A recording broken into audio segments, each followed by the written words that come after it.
വയനാട്ടിലുണ്ടായ മണ്ണിടിച്ചിലിന്റെ ഉത്തരവാദിത്തം തുരങ്ക നിർമ്മാണ കമ്പനിയായ കൊങ്കൺ റെയിൽവേക്കെന്ന് പൊതുമരാമത്ത് മന്ത്രി പി.കെ. ബഷീർ.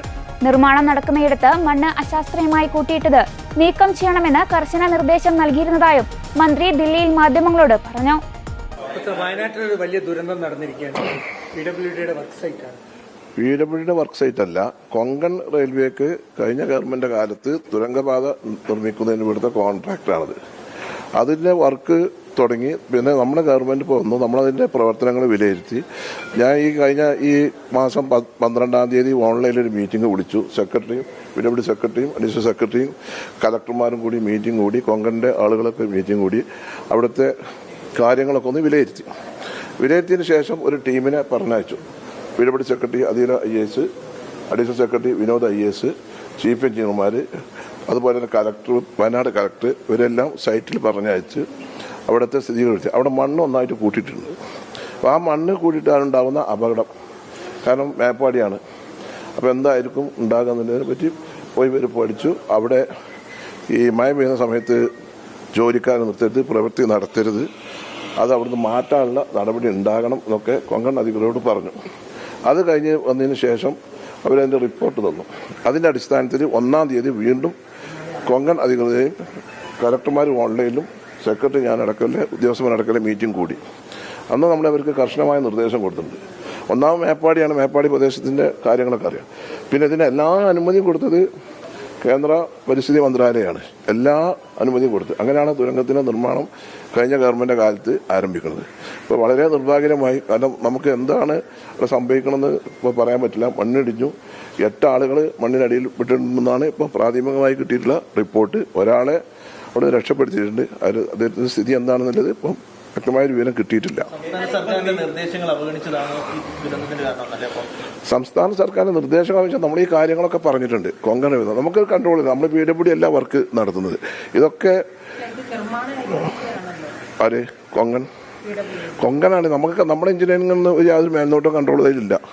നമുക്കൊരു കൺട്രോൾ ഇല്ല. കഴിഞ്ഞ ഗവൺമെന്റ് കാലത്ത് അങ്ങനെ കൊടുത്തിട്ടുള്ളത്. PWDന്റെ ഒരു നോക്കുകുത്തിയായിരുന്നു. PWDക്ക് അതിൽ യാതൊരു പാർട്ടും അതിൽ കിട്ടിയിട്ടില്ല.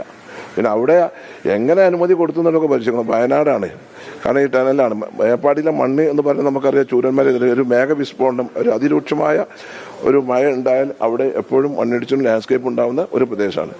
അപ്പോൾ നമ്മളെ ഗൗരവമായിട്ട് പഠിക്കണം. ഇപ്പം ബഹുമാനപ്പെട്ട മുഖ്യമന്ത്രി അവിടുത്തെ MLA സിദ്ദീഖുമായി ബന്ധപ്പെട്ടിട്ടുണ്ട്. അദ്ദേഹം അങ്ങോട്ട് പോകുന്നുണ്ട്. മറ്റുള്ള അടിയന്തരമായിട്ടുള്ള മറ്റുള്ള ഡിസാസ്റ്റർ പ്രവർത്തനങ്ങളൊക്കെ ഇവിടെ നടക്കുന്നുണ്ട്.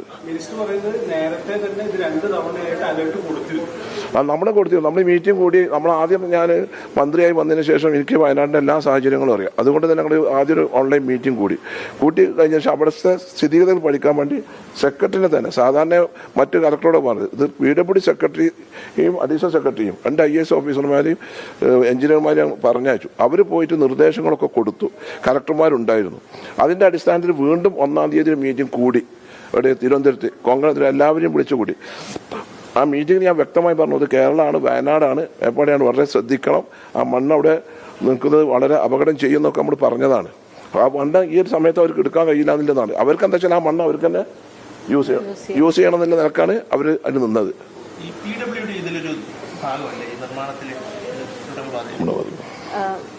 അതിൽ അഗ്രിമെന്റ് ഞങ്ങൾക്ക് അതിനകത്ത് ഇത് കിഫ്ബിയുടെ ഫണ്ടിൽ അവിടെ ചെയ്യുന്നതാണ്. ഞങ്ങൾ എഞ്ചിനീയേഴ്സിനല്ല മേൽനോട്ടം. പക്ഷെ ഞങ്ങൾ ശക്തമായ മീറ്റിങ്ങിനകത്ത്, സാറ് വിട്ട മീറ്റിങ്ങിനകത്ത് പറഞ്ഞതിന്റെ അടിസ്ഥാനത്തിൽ ഒരു ജോലിക്കാരും അവിടെ മണ്ണിന്റെ അടിയിൽ പെട്ടിട്ടില്ല. പെട്ടത് എഞ്ചിനീയേഴ്സും സെക്യൂരിറ്റി ഗാർഡും ആണെന്നാണ് പറയുന്നത്. അവിടെ വർക്ക് ഉണ്ടായിരുന്നെങ്കിൽ ഇതിലും വലിയ ദുരിതത്തിലേക്ക് പോയത്. അത് മിനിസ്റ്റർ വളരെ സ്ട്രോങ് ആയി 3 മീറ്റിംഗ് ഈ കഴിഞ്ഞ 3 ആഴ്ചയുടെ ഇടക്ക് മന്ത്രി അത് ആന്റിസിപ്പേറ്റ് ചെയ്തിട്ട് വിളിപ്പിച്ച് ഞങ്ങൾ പറഞ്ഞയപ്പിച്ചു. അടുത്ത ആഴ്ചയും കൂടെ ഞങ്ങൾക്ക് ഒരു സൈറ്റ് ഇൻസ്പെക്ഷൻ വെച്ചിട്ട് അത്രയും ഞങ്ങൾ ഗാർഡഡ് ആയിരുന്നു. അത് ബഹുമാനപ്പെട്ട മിനിസ്റ്റർ നേരത്തെ ഇത് ആന്റിസിപ്പേറ്റ് ചെയ്താണ്. അതുകൊണ്ടാണ് അവിടെ എഞ്ചിനീയേഴ്സും മറ്റവരും മാത്രമായത്. മണ്ണ് കൂട്ടിയിട്ട് പോയിരുന്നു മഴക്കാലത്തിന് മുമ്പ് തന്നെ. അതുകൊണ്ട് ഇനി ആ മണ്ണ് എടുപ്പിക്കാൻ നിന്നിരുന്നെങ്കിൽ ആ എടുപ്പിക്കുന്ന പണിക്കാരും കൂടെ അതിൻ്റെ ഉള്ളിൽ പെട്ടേനെ. അതുകൊണ്ട് ഞങ്ങൾ CAയുടെ ഓഫീസേഴ്സും എൻവയോൺമെന്റൽ ഓഫീസേഴ്സും ആയിട്ടാണ് പോയത്. വലിയ ടീമാണ് പോയത്. അപ്പോൾ CAയുടെ എഞ്ചിനീയേഴ്സും പറഞ്ഞത് ഇപ്പം ഇനി ആ മണ്ണ് തൊടണ്ട, പകരം അവിടെ ഏരിയ എന്നുള്ള ആൾക്കാരും അതിന്റെ താഴ്ഭാഗത്ത് മീനാക്ഷി പുഴയുടെ അടുത്തുനിന്നുള്ള വീട്ടുകാരെയും കൂടെ ആവശ്യമുണ്ടെങ്കിൽ മാറ്റിപ്പാർപ്പിക്കണം, ചെലവ് കൊങ്കൺ എടുപ്പിക്കണമെന്നൊക്കെ പറഞ്ഞ് ഞങ്ങൾ വ്യക്തമായ നിർദ്ദേശം കൊടുത്തു. സർ, മുന്നറിയിപ്പ് പറഞ്ഞിട്ട് നമ്മൾ വന്ന് ഇപ്പോൾ ജൂലൈ 10-ാം തീയതി തുടങ്ങിയില്ലേ, ഇതിന്റെ എസ്റ്റിമേറ്റ് ഉണ്ടാക്കിയ നമ്മളല്ല, PWD അല്ല, കൊങ്കൺ റെയിൽവേനെ കിഫ്ബി SPV ആക്കിയതാണ്. ഇതിന്റെ വർക്ക് അറേഞ്ച്മെന്റ് കൊങ്കണാണ്, എല്ലാ മേൽനോട്ടും കൊങ്കണാണ്. അല്ല നമ്മളല്ല, PWDയുടെ മേലെ ചാരണ്ട. നമ്മളെ നിങ്ങൾ കുത്തി ചോദിക്കണ പതാണല്ലോ, അല്ല. ഇത് നമ്മൾ പിന്നെ നാട്ടിലെ ഒരു വിഷയമായതുകൊണ്ട് PWDയിലെ ഉദ്യോഗസ്ഥന്മാരെയും സെക്രട്ടറിനെയും അങ്ങോട്ട് അയച്ചതാണ്. എല്ലാത്തിനും നിങ്ങൾ രാഷ്ട്രീയം കാണില്ലേ? ഒരു ദുരന്തം ഉണ്ടായതാ, ഉണ്ടാക്കിയവരുണ്ട് ഇതിന് വ്യത്യസ്ത വീന, നമ്മളല്ല.